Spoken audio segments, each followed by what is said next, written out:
అందరికి నమస్కారం. అందరూ ఎలా ఉన్నారు? బాగున్నారా? సో, బాగున్నారని అనుకుంటున్నాను. బాగుండాలి కూడా. సో, ఈరోజు వచ్చేసి మరొక వీడియోతోనైతే మీ ముందుకొచ్చేసిన. ఆ వీడియో ఏంటి అంటే ప్రాచీన కాలంలో ఉన్న శివాలయం గురించి. సో, ఈ టెంపుల్ అనేది ప్రాచీన కాలంలో నిర్మించబడిన టెంపుల్ అంట. సో, చూద్దాం మరి వెళ్ళిన తర్వాత ఈ టెంపుల్ ఏంటిది? అసలు ఎట్లా నిర్మించబడింది? మరి ఇది చరిత్ర గలమైన టెంపుల్ అవునా? కాదా? అన్నది మనం తెలుసుకోబోతున్నాం. నెమలి నెమలి నెమలి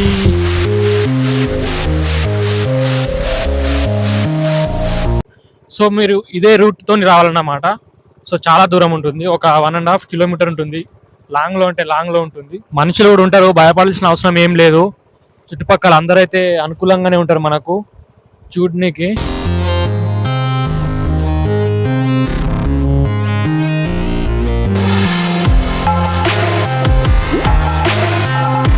సో లొకేషన్ అయితే చాలా అంటే చాలా అదిరిపోయింది. బాగుంది. కాకపోతే ఇంత లోపల అసలు ఎలా నిర్మించబడింది టెంపుల్ అనేది మనం తెలుసుకుందాం. ఓకే, చూడండి.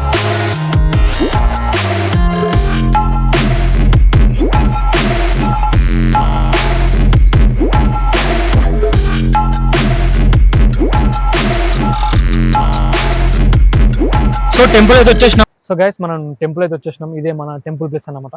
సో మీరు చూసుకున్నట్టయితే ఆ లొకేషన్ ఎలా ఉంది చెప్పండి ఒకసారి. ఫస్ట్ కామెంట్ చేయండి, లైక్ చేయండి మన వీడియోకి అయితే. సో ఈ లొకేషన్ అంటే చాలా బాగుంది. టైం చూసుకున్నట్టయితే 5:12 అవుతుంది. మనకు 5:12 అయితే కనిపిస్తుందా? ఓకే, నమస్తే పంతులు గారు. సో ఈ గుడి గురించి మాకు తెలుసుకోవాలని ఉంది కాబట్టి మేము ఇక్కడికి వచ్చినాం. అసలు ఏంటిది అన్నది మాకు తెలియాలి. సో ఏంటి మరి వాటర్ ఇక్కడ, అసలు ఈ వాటర్ ఎట్లా నుంచి వస్తున్నాయి, ఎక్కడి నుంచి వస్తున్నాయి? సో మీరు ఏమైనా చెప్పగలుగుతారా మరి? ఖచ్చితంగా చెప్తా. ఓకే, రండి చెప్పండి పంతులు గారు. అసలు ఏంటి వాటర్ ఎక్కడికి వెళ్ళి వస్తున్నాయి? మరి ఇక్కడ చూసుకున్నట్టయితే మరి మొత్తం బోల్డర్ కానీ ఏమైతే లేవు, మొత్తం ఎండిపోయిన చెట్లు, వాతావరణం చూస్తుంటే అసలు వాటర్ ఎక్కడి నుంచి వస్తున్నాయి? దీనికి చరిత్ర ఏంటిది? వాటర్ ఎక్కడి నుంచి రావు, ఆ ఇక్కడే ఉడతాయి. అదేలా? ఎలా అంటే అంత కింద ఉన్న వాళ్ళకి నీళ్ళు లేవు మన ఏరియాలో. ఇంత పెద్ద గుట్ట మీద ఓకే, ఇన్ని గణం నీళ్ళు. అక్కడ చూడండి. అంటే ఎట్లా అసలు ఎక్కడి నుంచి? అంటే ఇక్కడనే పుడుతున్నాయి అంటున్నారు కదా. సో ఎంత దూరం నుంచి వస్తున్నాయి వాటర్ మరి? ఎంత దూరం నుంచి రాదు, వేలాది వేల చెట్లు ఉన్నాయి ఇక్కడ. అవును, ఆ వేలాది వేలు చెట్లు దాని చిగుర్ల నుంచి నీళ్లు ఊడుతున్నాయి. అది అది ఎక్కడ కూడా జరగదు, ఇక్కడ జరుగుతుంది. అదే మన గుడి స్పెషాలిటీ. Okay okay. ఈ భూమి పైన, ఈ సరౌండింగ్స్ లా, ఈ గుట్ట మీదనే చమత్కారం ఉంది. గుట్ట పైననే చమత్కారం ఉంది. మీకు ఏం లేదండి, ఇప్పుడు ఇక్కడ దుబ్బండి ఏడన్నా, ఇక్కడ ఈ సరౌండింగ్ లా కొంచెం ముందుకెళ్ళి గుడి సరౌండింగ్ లా కొంచెం దొబ్బినా మీకు ఖచ్చితంగా ఒక ఫీట్ దొబ్బితే నువ్వు తెల్లారచ్చడు పొద్దునచ్చేదాకా ఆ ఫీట్ వాటర్ లో, నువ్వు దొబ్బిన ఫీట్ లో వాటర్ ఫిల్ అయి ఉంటాయి. అదే చమత్కారం ఇక్కడ. అంటే అంత గొప్ప చరిత్ర గల టెంపుల్ అంటారా మరి మీరు ఇక్కడ? అవును, ఖచ్చితంగా. ఓకే పంతులు గారు, మరి ఎందుకింత ఈ టెంపుల్ ని నమ్ముతున్నారు? ఎందుకింత ఈ ఏదైతే వీళ్ళు ప్రజలు ఉన్నారో ఎందుకింత దీనికి అట్రాక్ట్ అవుతున్నారు? ఎందుకంటే ఇప్పట్లో కోరికలు సహజం. అవును, అందరికి కూడా. ఎంత పెద్ద కోరికనైనా నెరవేర్చే శక్తి ఈ శివుడికి ఉంది. అవును, ఈ రాజన్న లొద్దికుంది. అవును. ప్రతి ఒక్క శివరాత్రికి పెద్ద పెద్ద లాయర్లు, పెద్ద పెద్ద వాళ్ళు మొక్కుకున్న వాళ్ళు వచ్చి చాలా డొనేట్ వెళ్తారు. అవును, అసలు అన్నదానం వస్తుందంటే మేము గింత కూడా టెన్షన్ పడం. ఈడ అన్ని తననే చేపించుకుంటాడు. ఎవరు? దేవుడు. దేవుడు అన్ని తననే రప్పించుకుంటాడు, అన్ని తననే చేపించుకుంటాడు. అందరిని ఎట్లా ఎప్పుడు పిలుచుకోవాలో తనకు తెలుసు. ఓకే, కానీ చూసినట్టయితే మరి మనకి ఇప్పుడు రోడ్డు పరిస్థితి బాగాలేదు కదా నాని. ఇప్పుడు అది అంటే మనం వచ్చిన రూట్ లో కనీసం ఒక డాంబర్ రోడ్ కానీ, అది మన దాన్ని ఏమంటారు, సిమెంట్ రోడ్ కానీ అక్కడ ఏమైతే లేవు కదా. మరి అంటే చేపిస్తే బాగుండని ఎవరైనా ముందుకు వస్తే బెటర్. గుడి దృష్టిని మన ఎమ్మెల్యే గారి దగ్గర తీసుకెళ్తున్నాం. అవును, తీసుకెళ్ళిండ్రా ఒక్కసారైనా కానీ? తీసుకెళ్ళాం, తను చేపిస్తా అన్నాడు. తన మీద నమ్మకం ఉంది, తను చేపిస్తాడు. ఎమ్మెల్యే అంటే ఎవరు? మాజీ ఎమ్మెల్యేనా? ఇప్పుడు ప్రజెంట్ ఉన్న ఎమ్మెల్యే గారు పేరు ఒకసారి పేరు చెప్పగలరు? Okay okay. అయితే ఇప్పుడు మనం గుడి చరిత్రకి వెళ్దాం. ఓకే ఓకే, చెప్పండి. గుడి దగ్గరికి వెళ్ళి మాట్లాడుకుందాం. ఈ పొజిషన్ లో మనము ఎక్కడైనా బోరేస్తే కూడా మనకు పడే అవకాశాలు ఉన్నాయా మరి? ఇంతకు ముందే ఇక్కడ ముందునే, గుడి ముందునే మేము బోరేసినామండి. బోరేసినాం. ఓకే. అది కొన్ని రోజులు నడిచింది. తర్వాత బోరు అనేది నీటి సంఖ్య తగ్గిపోయింది బోర్కి. ఎందుకు అలా మరి? అది ఏమో అండి, ఇక్కడ చాలా చమత్కారాలు జరుగుతాయి. మరి ఇక్కడ వాటర్ నీళ్లు పుడతాయి. మరి ఇక్కడికి వెళ్ళి వాటర్ ఎలా వస్తున్నాయి మరి? ఇక్కడే చెప్తున్నాయి కదండి, ఇక్కడ నీటి పుట్టుక అనేది జరుగుతుంది. ఓకే ఓకే, చరిత్ర లాంటిది అంటారు మీరు? చరిత్ర. అప్పట్లో ఈ గుడి స్వయంభుగా వెలిసింది. అంటే ఎన్ని సంవత్సరాల కింద నిర్మించబడింది స్వయంభుగా వెలిసి? చాలా వందల సంవత్సరాల క్రితం. మా తాత మా ముత్తాతలు వాళ్ళ నుంచి వచ్చిన గుడి. Okay okay. ఇక్కడ స్వయంగా వెలిసింది శివుడు. Okay okay. ఫ్రెండ్స్, చూసుకున్నట్టయితే మనం టెంపుల్కి అయితే వచ్చేసినాం మరి. సో టెంపుల్ అయితే ఇక్కడ భక్తులు అయితే ఎవరు లేరు ఇప్పుడు, ఈ టైంలో ఎవరు కూడా ఉండరు. సో మనతో పంతులు గారు ఉన్నారు. సో పంతులు గారికి అడిగి తెలుసుకుందాం మరి ఎట్లా ఏంటిది అని. సో ఈ టెంపుల్ ఎక్కడ ఉందంటే నిర్మల్ డిస్టిక్ దిలావర్పూర్ మండల్లోనే ఉంది. దిలావర్పూర్ కూడా మండలే. సో రండి, మీరు కూడా విజిట్ చేయండి, చాలా బాగానే ఉంటుంది. గుడిలో గర్భగుడిలోకి రాగానే మీ ఉన్న ఆలోచనలన్నీ వెళ్ళిపోయి ఒకటేసారి మీ మైండ్ దేవుడి పైనకి వెళ్ళి మైండ్ ఎలా ప్రశాంతంగా అవుతుందో ఒకసారి ఎప్పుడైనా అబ్జర్వ్ చేశారా? అవును, అబ్జర్వ్ చేసాను. అలా చాలా ప్రశాంతంగా, అంటే చాలా ప్రశాంతంగా అనిపిస్తుంది. అలా ఎందుకు అనుకుంటున్నారండి? తెలియదు కానీ అంటే ప్రశాంతత అయితే ఉంటుంది. నేను చెప్తా, చెప్పండి. అయితే ఎన్నో ఎనర్జీస్ మన అట్మాస్ఫియర్లో తిరుగుతాయండి. అవును. గుడి అనేది ఒక స్పిరిచువల్ ఎనర్జీ. ఓకే. అందట్లో దేవుడు ఒక్కడే ఉన్నాడు, అది కూడా శివుడు. అవును. అయితే శివుడి చరిత్ర చెప్తా వినండి. చెప్పండి. శివుడు అనగా మనకి 4 యుగాలు సృష్టి, అంటే ఈ యూనివర్సల్ బాస్ అంటారు శివుడిని. అవునవును. శివుడు అనేటోడు ఒక్కడే. అతను ఒక విష్ణుదేవుని సృష్టించాడు, ఒక బ్రహ్మదేవుని విష్ణుదేవుని సృష్టించి విష్ణుదేవుడికి బాధ్యతలు అప్పచెప్పాడు. ఓకే. ఈ లోకంని ఇలా సృష్టించు, ఇలా నడిపించు అని. ఆ విష్ణుదేవుడు బ్రహ్మదేవుని సృష్టించాడు. బ్రహ్మదేవుడు మన ఒక్క యూనివర్సే కాదు, ఇక్కడ చాలా యూనివర్సులు ఉంటాయి, చాలా లోకాలు ఉంటాయి. మన లోకాలకి మన సూర్యుడు లాగా చాలా సూర్యుడులు ఉంటాయి, చాలా లోకాలు ఉంటాయి, చాలా ఇవి ఉంటాయి. అయితే చాలా బ్రహ్మలు కూడా ఉంటారు. ఒక్క లోకానికి ఒక బ్రహ్మ ఉంటాడు. అలానే ఇప్పుడు మనం తీసుకుంటే మనం ముందుకొద్దాం, చాలా ముందుకు వెళ్ళిపోయినాం. అవునవును. మనం వెనక్కి వద్దాం కొంచెం. ఇప్పుడు ఆ స్పిరిచువల్ ఎనర్జీ అనేది ఎలా వస్తుందంటే, గుడి పైన శిఖరం ఎందుకు పెడతారు తెలియదండి మాకు. శిఖరం అనేది అన్ని సైంటిఫిక్, మన సనాతన ధర్మం రూల్స్, మన సనాతన ధర్మాలు, మన సనాతన ధర్మానికి ఉన్న ప్రతి ఒక్క థింగ్ అనేది సైంటిఫిక్ గానే ఉంటది. ఒక్కటి మూఢనమ్మకం ఉండదు. మన గుడి లోపటికి రాగానే మనకు ప్రశాంతత ఎందుకు వస్తుందంటే, కాపర్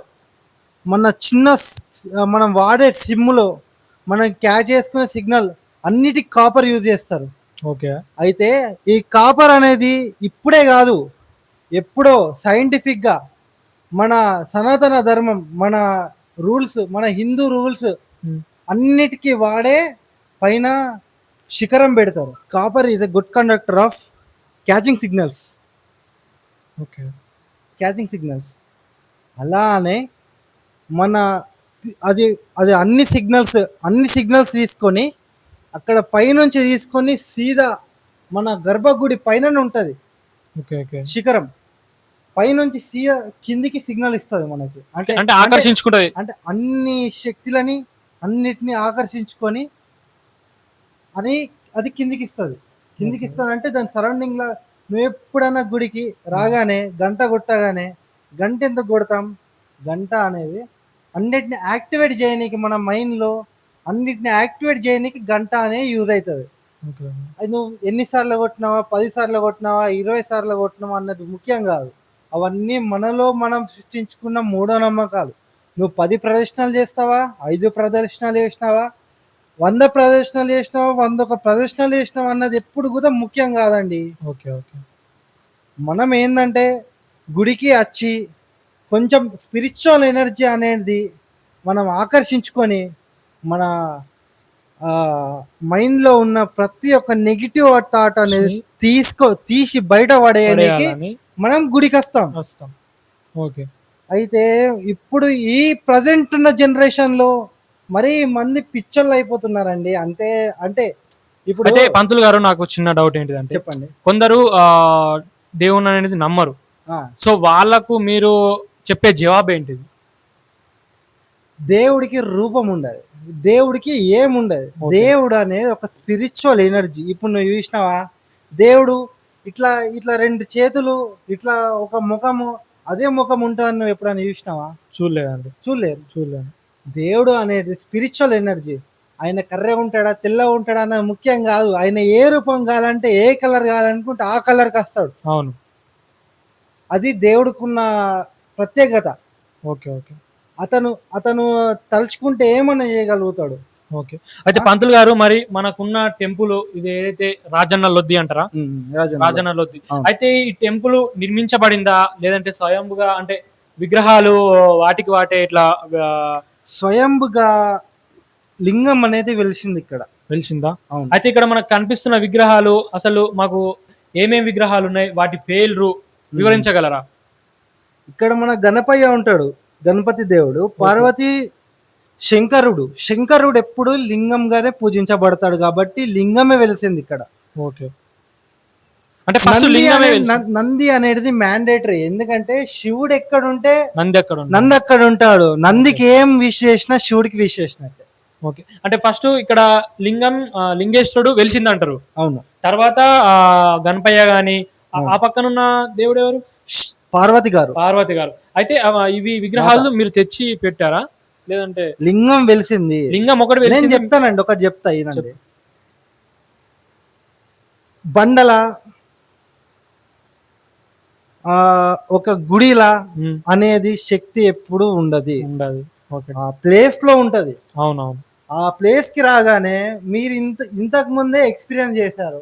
అక్కడ నుంచి వచ్చిన ఇక్కడ కరెక్ట్ ఇక్కడ గర్భగుడి ముందుకు రాగానే మీకు ఎంత శక్తి వచ్చింది. అవును, అంటే కొంచెం ఎనర్జీ అలా కొంచెం ప్రశాంత్ పీస్ఫుల్ లాగా అంటే అనిపించింది. ఉన్నమాట చెప్తున్నాను, అబద్ధం ఏం లేదు, అనిపించింది టెంపుల్ కి రాగానే. అది ఈ ప్లేస్ కున్న ప్రత్యేకత. అర్థమైందా? శివుడు, నేను ఇంతకు ముందే చెప్పానండి ఆకాష్ గారు, మనకి రూపంలో ఉండదు, బండలు ఉండదు, ప్లేస్లు ఉంటది. ప్లేస్లో అంటే అక్కడ ఉన్న ప్లేస్ లో స్పిరిచువల్ ఎనర్జీ అనేది జనరేట్ అవుతుంది. మీకేమైనా తెలిసింది చెప్పగలరా? అంటే దీని ఒక చరిత్ర, అంటే ఇలా ఇలా ఎలా నిర్మించబడింది, అంత దూరం అక్కడెక్కడో బయట లేదు కదా, ఒక 1.5 కిలోమీటర్ లోపలికి వచ్చి మనం ఇక్కడ నిర్మించారు కదా దీన్ని. సో ఎట్లా అని? దేవుడు ఎక్కడ ఉంటే అక్కడ పాజిటివ్ ఎనర్జీ ఉంటుందండి ఆకాష్ గారు. అవును. ఇంత గుట్ట పైన ఇన్ని వాటర్ ఎప్పుడైనా అబ్జర్వ్ చేసినా మీరు? చేయలేదండి. మీరు కొంచెం ముందుకెళ్తే మీకు బోర్లు ఎన్ని ఫీట్లు వేసినా వాటర్ పడేయండి. కొన్ని గుట్ట పైన కాదు, అది కూడా కొంచెం ముందుకెళ్ళి గుట్ట కింద భూమిలోకి పొలాలకు వెళ్తే మీరు అక్కడ ఎంత బోర్లు వేసినా పడే. ఇప్పుడు ఇక్కడ పడతాయి ఈ మూమెంట్ లో వేస్తే బోర్లు మరి? మీరు లైవ్ చూస్తున్నారు అంటే ఇక్కడ కాదు, కొంచెం ముందర, అంటే కొంచెం అక్కడ కానీ ఇక్కడ మీరు గుట్ట దిగంగానే బోర్ వేస్తే పడదు. అదే ఇక్కడ ఉన్న చమత్కారం. ఎందుకు అంటున్నా అంటే దేవుడు ఎక్కడుంటే అక్కడ స్పిరిచువల్ ఎనర్జీ అనేది ఉంటుంది. ఎక్కడ ఉంటే అక్కడ పాజిటివ్ ఎనర్జీ అనేది ఉంటుంది. దేవుడు అంటేనే నేచర్. అవునండి. ఇంత గుట్ట పైన కూడా ఇన్ని వాటర్ అంటే అది అసాధ్యం. అది ఒక చమత్కారం అండి. అవునవును. అది కూడా అది ఒక ఆలోచించాల్సిన విషయమే. అవును. అవునండి. ఓకే. సో ఫ్రెండ్స్, చూసారు కదా మరి పంతులు గారి మాటల్లోనే ఎంత పెద్ద పెద్ద వర్డ్స్ యూజ్ చేసిండో. సో అవి మనకు కూడా తెలియదు. వాస్తవానికి చెప్పాలి అంటే వాళ్ళకే తెలుసు, పూజలు చేసే వాళ్ళకే తెలుసు, మనకి ఎక్కువ తెలియదు.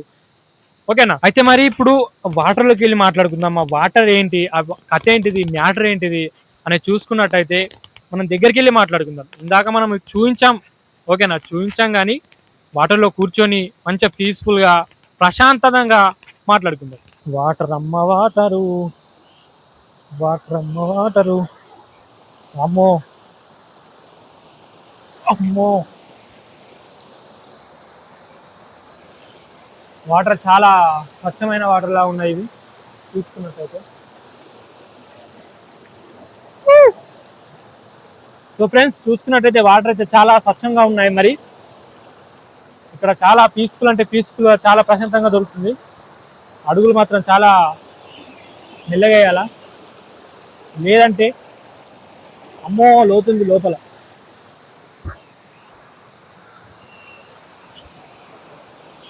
అమ్మయ్య, మొత్తానికి చూస్తున్నారు కదా మరి వాటర్ ఎంత స్వచ్ఛంగా ఉన్నదో. ఈ ప్లేస్ చూసుకుంటేనే మనకు చాలా అంటే చాలా ప్రశాంతంగా అనిపిస్తుంది. ఈ వాతావరణం, ఈ చెట్లు, అక్కడ చూసుకున్నట్టయితే కోతులు కానీ, మేము కోతులు రాగానే మాకు ఎంత స్వాగతం పలికినాయంటే అంత స్వాగతం పలికినాయి. ఎందుకంటే ఫస్ట్ మేము భయపడ్డాం ఈ కోతులు మమ్మల్ని ఏమైనా వేస్తాయని, కానీ ఏం చేయలేవు, మా దగ్గరికి రాలేవు. కానీ వాతావరణం చూసుకుంటున్నట్టయితే చాలా అంటే చాలా పీస్ఫుల్గా ఉంది మనకి ఇక్కడ. ఓకేనా? చూడండి, మీరు చూసుకున్నట్టు ఎంత మంచిగా ఉంది. రండి ఒకసారి మీరు విజిట్ చేయండి, ఎలా ఉంటుంది. టెంపుల్స్ తిరగండి. అయితే రండి ఒకసారి టెంపుల్కి రండి, టెంపుల్స్ తిరగండి. ఏంటిదనేది తెలుస్తుంది, లైఫ్ ఏంటిదనేది తెలుస్తుంది, కథ ఏంటిదనేది తెలుస్తుంది. ఇంట్లోండి మిఠా చూసుడు, గుబ్బడి సూపులు చూసుడు, పిస చూసుడు, ఆ ప్రశాంతత అనేది రాదు ఇంట్లోంటే. అవునా? రండి ఇలాంటి ప్లేస్లకి. ఎంత మంచి ఉన్నాయి, స్వచ్ఛమైన వాటరు, ఈ అందమైన ప్రకృతి, చెట్లు, ఆ పక్షులు, అవి ఏమంటారు ఇంకా కోతులు, అవి చూడడానికి ఎంత ఆనందపరుస్తాయి మనకు, ఆనందకరంగా. ఎప్పుడు ఇంట్లోనే గుబ్బడి మిఠా సూపులు, బిత్తిరి సూపులు, ఆలొల్లి ఈలొల్లి. ఎన్ని రోజులు ఇట్లా చూడండి ఎంత మంచిగా ఉన్నాయి. ఈ నీళ్ళు చూస్తే నాకు స్నానం చేయాలనిపిస్తుంది, కానీ ఫస్ట్ ఆఫ్ ఆల్ బట్టలు తెచ్చుకోలేదు నిజానికి చెప్పాలంటే, లేదంటే నేను కంపల్సరీ చేస్తుంది. అయితే ఫ్రెండ్స్, కొందరు ఎట్లుంటారంటే ఫ్రెండ్స్, అలా ప్రశాంతత అనేది ఉండదు. ఎట్లున్నది, దైవ భక్తి ఉండదు. అవునా? ఇంట్లో పూజలు చేద్దామనేది ఉండదు, 2 ఊదుబత్తులు ముట్టిద్దామని ఉండదు, ఒక దీపం ముట్టిద్దామని ఉండదు. అలా ప్రశాంతత అనేది దొరకదన్నమాట. ఎప్పుడు అంతే ఉంటది, పిస మిఠా బిత్తిరి సూపులు, దూలాలు చూసుడు, అంతే ఉంటది. ఇక ఎట్లా చేస్తారు, ప్రశాంతత అనేది ఉండదు కదా. ఇక రాజకమల్ బీడులు, వాణి బీడులు, శివాజీ బీడులు, ఇక వీటితో వాళ్ళు స్వచ్ఛందంగా ఉంటారు అన్నమాట. ప్రశాంతత ఉంటుందా? ఉండదు, దొరకదు. ఇక అందుకే ఎప్పుడైనా కానీ ఇలాంటి ప్లేస్లకు రావాలా, ఇటువంటి నీళ్లు తీసుకుని నెత్తి మీద ఎల్లుకోవాలా. మనకు ప్రశాంతత ఉంటుంది. ఇంట్లో మనకు అన్ని విధాలుగా గుబ్బడి ఉంటే దరిద్రం అన్నమాట. ఇంట్లో ఎప్పుడన్నా కానీ ఒక మనిషి ఎంత బాధ వచ్చినా కానీ సంతోషంగా నటించాలా, అయితేనే మనకు ప్రశాంతత అనేది అందుతుంది. ఇప్పుడు నేను దేవుడి కాడికి వచ్చినా కాబట్టి ఇవన్నీ నడుస్తున్నది కాదు, తెలుస్తుంది ఇటువంటి ప్లేస్లకు వస్తే ఏంటిది అనేది. నువ్వు ఎప్పుడు ఇంట్లో ఉండి రాజకాముల బీడులు, వాళ్ళ వాణి బీడులు, ఆ లతా బీడులు, దివ్య బీడులు అనుకుంటుంటే అట్లనే ఉంటది, అట్లనే అనిపిస్తుంది, ఏమనిపించదు. ఇక లైఫ్ అంతా గంగల పోతుంది, దరిద్రం అవుతుంది. ఏం తింటది తినబుద్ధి కాదు, పంటే వండబుద్ధి కాదు, మిఠా సూపులు అవి అనిపిస్తుంది. ఇలాంటి రావాలా మీరు. అసలు కాలు స్లిప్ అయిందన్నమాట. కాలు స్లిప్ అయితే జస్ట్ జారిపడ్డ లోతుంది కదా బాగా, అందుకే వీడియో రికార్డ్ కాలేదు. వీడియో రికార్డ్ అయితే మొత్తం ఫన్ ఉంటుండే, నిజంగా వీడియో రికార్డ్ అయితే ఫన్ ఉంటుంది. ఈయన కాలు స్లిప్ అయింది. అయితే నేనేమంటున్నా అంటే, వాళ్ళకే కాదు చాలా మందికి, ఇప్పుడు ఆడిపోరన్లతోటి మగ పోరన్లతోటి ఆడిపోరన్లకు ఇట్లా లొల్లులు అవుతాయి తెలుసా? ఎందుకైతాయి? దైవభక్తి అనేది ఉండదు చాలా మందికి. దైవభక్తి ఉండకపోవడం వల్లనే ఇలాంటి లొల్లులు అవుతాయి. అవునా? ఒక దీపం ముట్టిద్దామని ఉండదు, అసలు దేవుడి మీద భక్తి ఉండదు, వీళ్ళకు భక్తి ఉండదు కాబట్టే ఇట్లా లొల్లులు అవుతాయి. అర్థమవుతుంది అందరికి నేను చెప్పేది? నేను ఏదో దేవుడి కాడికి వచ్చినా కదా, ఏ మత్తు చెప్తున్నాడు కదా అనుకోకూడదు. రండి ఇలాంటి ప్లేస్. అసలు ఈ ప్లేస్ ఎంత మంచిగా ఉందో తెలుసా మీకు? ఎంత ఎంత అసలు ఎంత అది మనకు మొత్తం మైండ్ పీస్ఫుల్ చేసేస్తుంది ఈ ప్లేస్ని. ఇలాంటి ప్లేస్లకు వస్తే తెలుస్తుంది. ఇంట్లో ఉండి గుబ్బడి మిట అవన్నీ కాదు. రండి మంచిగా చూడండి లొకేషన్ని. పంతులు గారు అయితే ఏదైతే చెప్పిండో మనకి ఇప్పటి వరకు టెంపుల్కి వస్తే ఈ విధంగా జరుగుతుంది, మీ యొక్క ఉద్దేశం ఏ ఉద్దేశంతో వచ్చిండ్రు, ఏ ఉద్దేశంతో మారిపోయిండ్రు అన్నది ఇప్పటిదాకా నాకైతే నాకు వచ్చినందుకు చాలా నేర్పిండు పంతుల విషయంలో అయితే. నాకు తెలియని అయితే విషయాలు నేను తెలుసుకున్నా. అసలు పంతులు గారి చెప్పాలంటే ఏజ్ ఎంత లేదు, లా అంటే 22 ఏజ్ ఉంటది. ఆ పంతులు గారు చెప్పిన విషయాలను చూస్తుంటే ఎంత మంచిగా అనిపించింది అంటే బాడీ మొత్తం పులకరించిపోయింది అన్నమాట ఆ మాటలు వింటుంటే. అనిపించిందా? మీరు కూడా తిరగండి, దైవం భక్తి అనేది ఉండాలా. అయితే మీరు పంతులు గారి మాటలు విన్నట్టయితే ఒక్కొక్క వర్డ్కి ఒక్కొక్క సైంటిఫిక్ రీజన్స్ ఉన్నట్టు మాట్లాడిండు. మీరు వీడియో చూసుకున్నట్టయితే పంతులు గారు ఎంత మంచిగా మాట్లాడినంటే, ఒక స్పిరిచువల్ ఎనర్జీ అనేది అసలు నాకు ఆ వర్డ్ గురించి నాకు తెలియదు నిజంగా చెప్పాలంటే. పంతులు గారు చెప్పినట్టు అవునా ఓకే అన్నట్టు మాట్లాడినా కానీ ఆ వర్డ్స్ నాకేం తెలీదు. వాళ్ళు దైవభక్తిలో ఉండి ఆ డీప్ గా అయితే ఏదైతే తెలుసుకున్నారో వాళ్ళకు మాత్రమే తెలుసు. అయితే ఫ్రెండ్స్ ఇవన్నీ నేను ఎందుకు చెప్తున్నా అంటే, ఏమైనా తప్పు ఉంటే మాత్రం క్షమించండి. అయితే నేను ఏమంటున్నా అంటే, టెంపుల్కి వస్తే తెలుస్తా అన్నమాట మన ప్రశాంతత ఏంటిది. అవునా? మనకున్న బాధలు, మనం ఇప్పుడు ఒక బాధ వచ్చింది, ఒక బాధ వస్తే మనము వేరే వాళ్ళకు పోయి చెప్పినంత మాత్రాన అది తీరిపోతుందా? తీరిపోదు. అది అంతే ఉంటది. ఆ బాధ ఏదైతే ఇంకా చుట్టుపక్కల తిరుగుతుంది, 5G నెట్వర్క్ తోటి స్పీడ్గా తిరుగుతుంది, కానీ అంతకు మించి బాధ అనేది నెరవేరదు. ఇక్కడికి ఎందుకు రమ్మంటున్నానంటే, మీకు ఏదైతే చెడు ఉద్దేశాలు ఉన్నాయో అవి వెళ్ళిపోయి మంచి ఉద్దేశాలు దేవుడు మీకు కలగజేస్తాడు అన్నమాట. అందుకే ఇలాంటి ప్లేస్లకు మంచి పీస్ఫుల్ ఉన్న ప్లేస్లకు రమ్మనేది.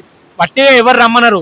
ఇప్పుడు మీకు ఇంటికాల ఎన్ని బాధలు ఉన్నా కానీ ఒక దేవుడి దగ్గరకు వస్తే, ఇందాక పంతులు వివరించిండు, మీకు ఏదైతే పైన శిఖరం ఉంటుందో అది మీకు ఒక ఆకర్షణీయంగా తీసుకుంటుందని పంతులు గారు అయితే వివరించిండు. అవునా? అర్థమైంది కదా మీకైతే? సో అందుకే నేను చెప్తున్నాను, మీరు ఏదో పెద్ద తోపు తురుము కానని అనుకోకూడదు. నేను వెళ్తున్నా కాబట్టి, నాకు దేవుడి మీద నమ్మకం ఉన్నది కాబట్టి నేను ఇదంతా చెప్తున్నా. సో ఏదైనా తప్పుగా మాట్లాడుంటే మాత్రం నిజంగా చెప్తున్నా, సారీ, క్షమించండి. అచ్చ తెలుగులో చెప్పాలంటే క్షమించండి. అయితే ఫ్రెండ్స్ చెప్పడం మర్చిపోయినా మీకు ఏంటిదంటే, ఇలాంటి ఏరియాలకు ఇలాంటి ప్రదేశాలకు వచ్చినప్పుడు ఒకటి ఫస్ట్ పాయింట్, సిగ్నల్స్ ఉండవు. ఓకేనా? ఇంత మంచి నేచర్లో ఆ నీటి శబ్దాలు కానీ, ఆ పక్షుల శబ్దాలు కానీ, అవునా, ఇంకా ఈ వాతావరణం ఏంటిదంటే మనకు ఆకర్షించుకుంటా అన్నమాట. మనకు ప్రశాంతంగా ఉండడానికి ఏదైతే ఈ పక్షులు, ఈ జంతువులు, మనకు చూడదగిన విషయాలు ఇక్కడ ఉంటాయి. అందుకే ఎందుకు పీస్ఫుల్ గా ఉంటుందని. అవునా కాదా? అయితే ఇలాంటి లొకేషన్స్కి ఎందుకు రావాలో తెలుసా? ఇలాంటి వాటర్ ఫాల్స్ రేర్ గా దొరుకుతాయి మనకు, అంటే ఉంటాయి, ఎక్కడ ఉండయి. అవునా? ఇలాంటి పక్షుల శబ్దాలు, అవునా, జంతువులు, నెమలిలు, ఈ కోతులు కానీ, ఈ జింకలు కానీ, ఇలాంటివి మనకు చూస్తాం. అవునా? ఇలాంటివన్నీ మనం అనుభవించినప్పుడు మనకు వెనకాల ఎన్ని బ్యాక్గ్రౌండ్స్, కష్టాలు, బాధలు ఉన్నా కూడా ఇక్కడికి వస్తే మనకు ఆకర్షించుకునే శక్తి ఉంది. అవునా? ఆ మైండ్ ని మనము ఏదైతే బ్యాడ్ థాట్స్ ఉన్నాయో అవన్నీ తొలగించేసి పాజిటివ్ థాట్స్ రప్పించే శక్తి ఉంది మనకు. అందుకే ఇలాంటి లొకేషన్స్ కి రండి, విజిట్ చేయాలా మీరు కూడా. అయితే ఇక్కడికి ఎందుకు రమ్మంటున్నానంటే, ఇక్కడికి వస్తే మన మైండ్ ని ఫ్రెష్ చేసి ఫ్రీక్వెన్సీ దొరుకుతాయి. అది ఎలా అంటే, ఇందాక చెప్పాను కదా, ఈ పక్షులు సౌండ్స్ కానీ, ఈ వాటర్ ఫాల్ సౌండ్స్ కానీ, ఇవన్నీ ఫ్రీక్వెన్సీకి మన మైండ్ ని రిపేర్ చేసే శక్తి ఉంటుంది. దేనికి? శబ్దాలకి. అందుకే మీరు ఇక్కడ ఎక్స్పీరియన్స్ చెయ్యాలి. ఇక్కడ ఎక్స్పీరియన్స్ చేస్తేనే మన మైండ్ అనేది రిపేర్ అవుతుంది. అదొకటి గుర్తుపెట్టుకోండి. అవునా? నేనేం సైంటిస్ట్ కాదు చెప్పనీకి. సో మరి ఇంతటితో నా వీడియో సమాప్తం. నచ్చితే లైక్ కొట్టండి, నచ్చకపోయినా కామెంట్ పెట్టండి. మీ యొక్క అభిప్రాయం ఎట్లా ఉంది ఏంటిది అనేది. So thanks. All of you. Bye bye.